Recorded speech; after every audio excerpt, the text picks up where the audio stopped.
ये बात हम नहीं कह रहे, शुक्राचार्य जी कह रहे। शुक्राचार्य जी कहते 6 जगह झूठ बोलने से कोई पाप नहीं है। स्त्रीषु नर्म विवाहे च भृत्यर्थे प्राण संकटे गो ब्राह्मणार्थे हिंसायां नानृतं स्यात् जुगुप्सितम् नानृतं स्यात् जुगुप्सितम्। सबसे पहला झूठ किसमें कहाँ बोला? स्त्रियों में। कोई पाप नहीं लगता बोलना। हम नहीं कह रहे, शुक्राचार्य जी कह रहे। शुक्राचार्य जी तीनों त्रिकालाबाधित, तीनों भूत भविष्य वर्तमान सब कुछ जानते हैं। ऐसे शुक्राचार्य जी दैत्यों के गुरु में वो कह रहे हैं स्त्रियों में झूठ बोलो पाप नहीं लगता। कैसे? आपकी सखी ने, आपकी सहेली के पति ने कोई हार ला के आपकी सखी को दी। अब उसने आपको दिखा, देख बहन जी हमारे पति ला के दियो, आज ही लड़के आए हैं। आपके मन में खलबली मच गई।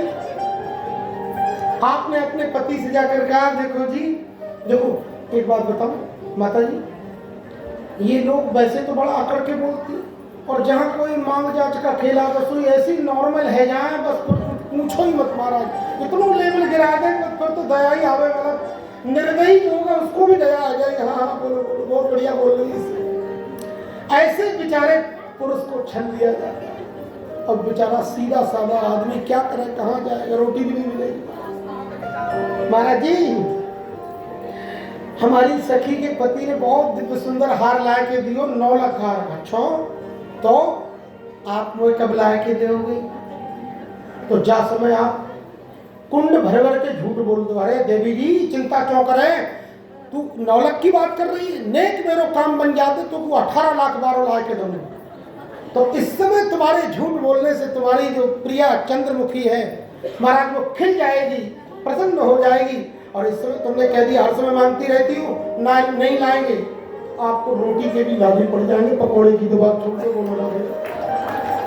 इसलिए शुक्राचार्य जी कहते हैं स्त्रियों में खूब झूठ बोलो, कोई पाप नहीं लगता।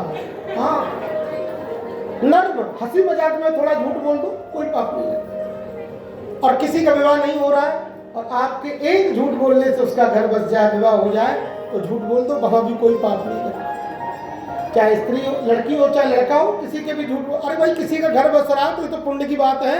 थोड़ा झूठ बोलने में कौन सा परलो पड़ जाएगी। तो इस जगह झूठ बोलने से पाप नहीं लगता। गौ ब्राह्मण के जहाँ वध हो रहा है और वहाँ यदि आपने सच बोल दिया तो आपको बहुत नरकों में जाना पड़ेगा। झूठ बोल दो तो उससे आपको दोष नहीं। ये 6 जगह झूठ बोलने से आपको कोई पाप नहीं है।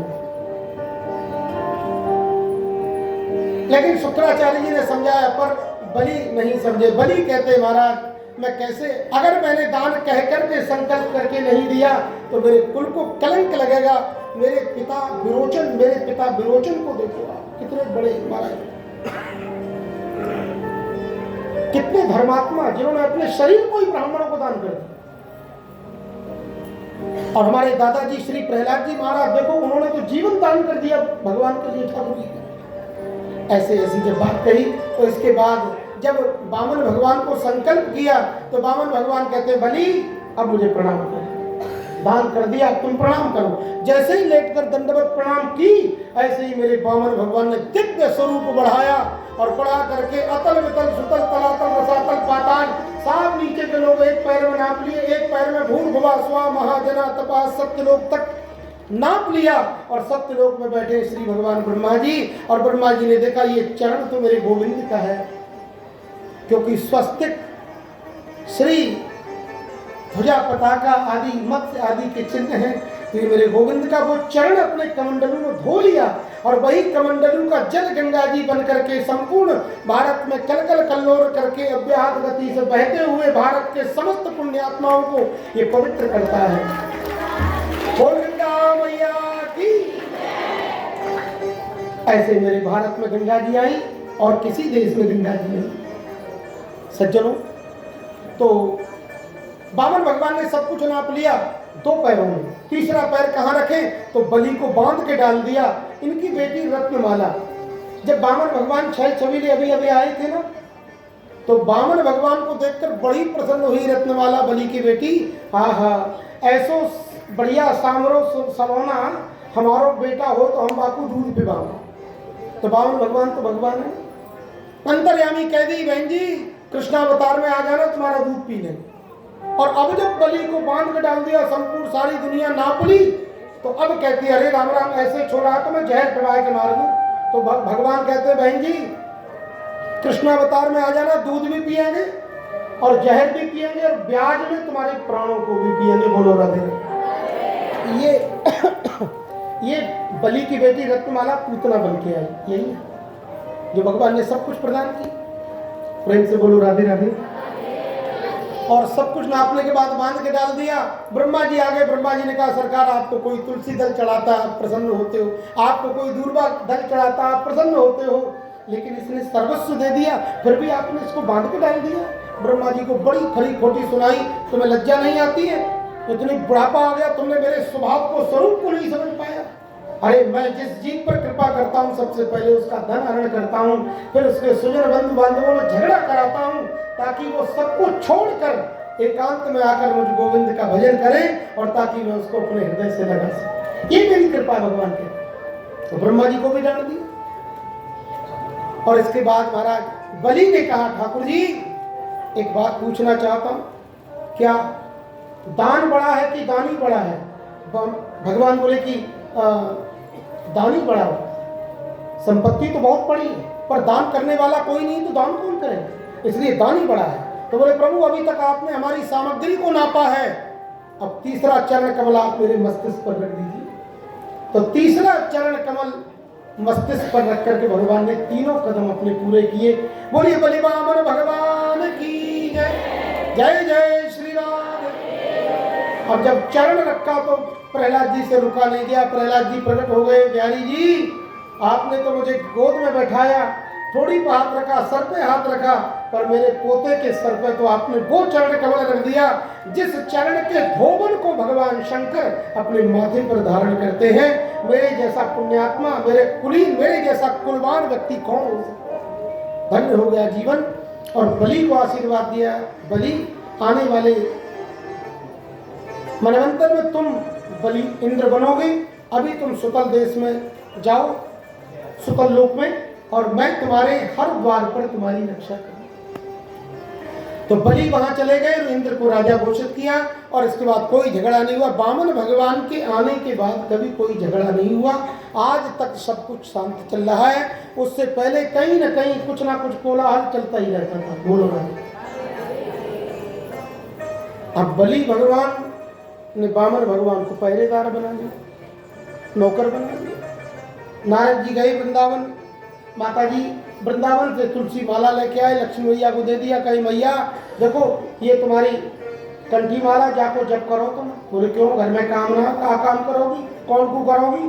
तुम्हारे पतिदेव ने तो नौकरी ढूंढ ली। बोले कहाँ? बोले हम क्यों बताना कहाँ। अब क्योंकि ठाकुर जी आई नहीं, 2-4 घंटा है, बैकुंठ खाली। मैया बोली लाला ऐसा मत कर, तू हाथ पामन न मत खुला, तू ऐसे सूचना न लेके आवे मेरे पजारे, मेरे पति कहाँ, तू बता। मैं क्यों बताऊं? अरे लाला तू ही बतावे, तू ही सबन को ज्ञान प्रदान करे।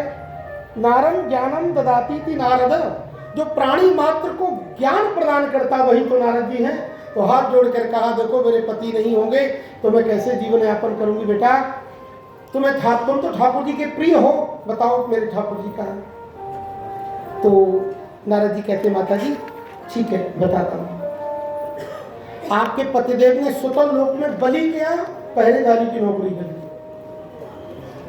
लक्ष्मी बोली ये बताओ, जिसका पति मेरा पति हो और जो तीनों लोगों का स्वामी हो, वो किसी के घर की नौकरी पहरेदारी क्यों करे? तो नारद जी कहते हैं भैया भक्ति प्रेम के बस ठाकुर जी ने वहां नौकरी की है। लाला तो कैसे मिलेंगे? तो बोले आप चिंता मत करो, हम बता रहे हैं। बताओ, परसों रक्षाबंधन है और तू बहन बन के जा। पहले तो रोई होगा सब जगह हैं, और बाकी बात तो वो ले जाएंगे, फिर वहाँ मांग लीजिए, कह दीजिए हमारे भैया आ रहा है। तो बलि के भी कोई बहन नहीं, पर ऐसा बढ़िया तेरा जोड़ मिलाते हैं तो चिंता ही मत करो, हम जो कहें वैसे करती जाए। बहन जी गई सुतल लोक में जाकर के रोने लगी। पहरेदार बोले कोई बहन जी रो रही हैं तो बलि क्या कहा, बलि से कहा कि जाओ बहन जी को लेके आओ, हमारे राज्य में कोई स्त्री रोए ये शुभ शगुन नहीं। बहन जी को लेके आए। अब बहन जी को जब लेके आए तो जीजा जी पहले खड़े डंडा लिए पहरेदार के रूप में। जैसे लक्ष्मी जी भीतर घुसे हैं लाठी टक गए, कहाँ जा रही हो, तुम्हें बेचैनी है, तुम वहां से इतनी दूर कैसे आ गए, किसने बताया, तुम्हें मन ही मन में कहा, ठाकुर जी ने बावन भगवान। लक्ष्मी बोली घर चलो, जब बताऊंगी तुम्हें, बहुत डंडा टेक रहे हो मेरे आगे, वो पहचाना ना तुम। बोला हम तुम जैसी बहुत आती हैं, हम किसी को नहीं जानते। महाराज ये व्यवस्था सा अंदर आवाज दी, महाराज जी आपके जो नए नए जो पहरेदार है ये देवी जी को नहीं आने दे रहे हैं। अंदर से आदेश आए, कौन है, बामन, बहन जी को अंदर आने दो। तो डंडा हटाया, साहब बहन जी जा रही। बलि ने कहा बहन जी क्यों रो रही थी, क्या हुआ? कहा भैया मैं क्या बताऊं, अब देखो ना कल रक्षाबंधन है, मेरे कोई भाई नहीं। कि क्या कहा आपने, आपके कोई भाई नहीं? सच बोल रही हो? बोल मैं तुम्हारी सौगंध खाऊं, वो झूठ बोल देते कहा मिला वो, मेरे कोई भैया ना, अरे मेरी बहन, मोह लगा आजकल ठाकुर जी मोह पर ज्यादा ही मेहमान। ये तो बहुत बढ़िया बात है, तुम्हारे कोई भाई नहीं है, हमारे कोई बहन नहीं है। ठीक है बहन जी, तो आप हमारे कक्ष में रहें। और बड़ा दिव्य बढ़िया कमरा खुलवा दिया लक्ष्मी जी, आराम से रहती, वेश बदल की गई। और अगले दिन साफ स्वर्ण की दिव्य थाली में और फूल बेलपत्र दूर्वा साफ सजाया, दिव्य फूलन की माला सजाई महाराज, बढ़िया रोली चावल चंदन सजाया। और जाके भैया के जो है पहले तिलक की कलायो बांधो, मोली बांधी, उसी को रक्षाबंधन कहते हैं। आजकल जो आप ये चाइनीज जो चमकने रक्षाबंधन करते हो, ये बहुत दुर्भाग्यपूर्ण है। इससे आपके भाई बहन के प्रेम में खटास आ जाएगी, मैं आपको बता दे रहा हूँ। इसलिए मोली की राखी बांधा करो या फिर चांदी की राखी बंधवा लो, हर बार भाई ये धो धो के पहनाती हो, बोलो ना।